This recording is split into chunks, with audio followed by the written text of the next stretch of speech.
So, hello people, welcome to the shorts. And here I am presenting the areas of due diligence given under chapter due diligence via shorts. So there are 7 areas of due diligence and हम वो जो 7 areas को पढ़ते हैं. चलो, तो 7 areas में सबसे पहले जो due diligence का है commercial and operational due diligence. Second है personal due diligence. Third है tax due diligence. Fourth है financial due diligence. फिफ्थ है information system due diligence. Sixth है लीगल ड्यू डिलीजेंस एंड ई से इन्वायरमेंटल ड्यू डिलीजेंस जो 7 point है. तो इसको याद रखने के लिए सीपीटी फाइल करके निमोनिक था. देन सी से कमर्शियल ड्यू डिलीजेंस जिसको हम ऑपरेशनल ड्यू डिलीजेंस बोलते हैं. टी से पर्सनल ड्यू डिलीजेंस है. टी से टैक्स ड्यू डिलीजेंस है. एल से लीगल. एफ से फाइनेंशियल ड्यू डिलीजेंस है. आई से इंफॉर्मेशन सिस्टम ड्यू डिलीजेंस है. एल से लीगल ड्यू डिलीजेंस है एंड ई से इन्वायरमेंटल ड्यू डिलीजेंस है. कमर्शियल ड्यू डिलीजेंस या ऑपरेशनल ड्यू डिलीजेंस का मतलब टू इवेल्युएट. हम ड्यू डिलीजेंस क्यों कर रहे हैं? जैसे कि पार्टनर, जब इनकमिंग पार्टनर है वो पार्टनरशिप फर्म का ड्यू डिलीजेंस करता है. एक लोन देने वाला लोन लेने वाले का ड्यू डिलीजेंस करता है. एक एक्वायरर कंपनी टारगेट कंपनी का ड्यू डिलीजेंस करती है. तो ड्यू डिलीजेंस के ऐसे ही वेरियस एरियाज है एंड वहाँ से उसको फिर समझ में आता है कि इसको लोन देना चाहिए कि नहीं देना चाहिए, पार्टनरशिप फर्म में एडमिट होना चाहिए कि नहीं होना चाहिए, या तो एक्वायर जो है मर्जर एंड एक्विजिशन में एंटर होना चाहिए कि नहीं होना चाहिए, जो भी है. तो commercial and operational due diligence में हम इवेल्युएट करते हैं to evaluate whether proposed merger और एमलगमेशन, जो भी प्रपोज्ड मर्जर एंड एमलगमेशन है वो क्या एक ऑपरेशनल सिनर्जी, क्या वो एक ऑपरेशनल एफिशिएंसी ब्रिंग कर रहा है. अगर कर रहा है तो अच्छी बात है. तो whether the proposed merger and acquisition create the operational synergy और efficiency. Personal due diligence whether the policies and practices, जो एचआर पॉलिसीज एंड प्रैक्टिसेस है, जो पर्सनल की पॉलिसीज एंड प्रैक्टिसेस है, suit the requirement of reconstruction. क्या HR की policies and practices, जो HR policies and practices है, क्या वो रिकंस्ट्रक्शन को सूट कर रही है? मुझे रिकंस्ट्रक्शन करना पड़ेगा, मेरे को पॉलिसीज एंड प्रोसीजर जो मिली है क्या उसको चेंज करना पड़ेगा, क्या वो सूट कर रही है policies?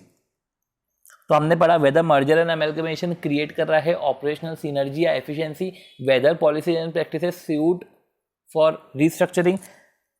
To determine the tax due diligence में to determine the tax effect of merger and amalgamation, जो भी आप merger and acquisition कर रहे हो तो to determine the tax effect, tax due diligence. Financial due diligence to evaluate books of account and other information of the entity. To analyze, to evaluate books and account and other information of the entity. तो हमारे 4 due diligence होते हैं.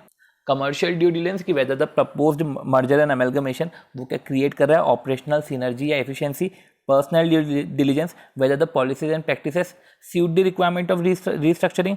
Tax due diligence to determine the tax effect of merger and acquisition. Financial due diligence to evaluate, to analyse the books of account and other information of the entity. Information system due diligence whether the information system in the entity provide the reliable information. क्या organisation के अंदर information system जो है क्या वो reliable information दे रहा है? Legal due diligence to review the legal aspect of due diligence, कि जो legal aspect of merger and acquisition, जो मर्जर एंड एक्विजिशन है तो उसके लीगल एस्पेक्ट को रिव्यू करना. To review the legal aspect of the operations of the company, of the functioning of the company.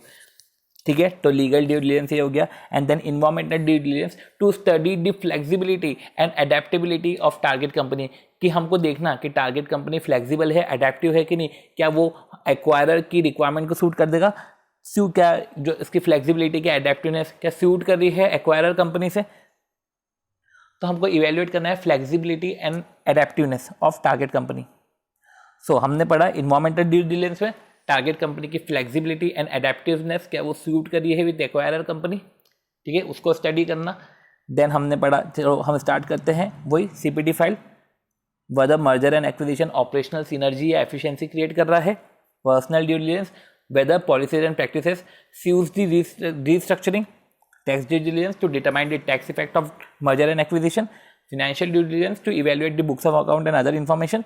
Information system due diligence क्या system जो है reliable information दे रहा है. Legal due diligence to understand the legal aspect of merger and acquisition, to review the legal aspect of functioning of the company. Environmental due diligence to understand the flexibility and adaptiveness of target company, whether it suits with the acquirer company. Okay.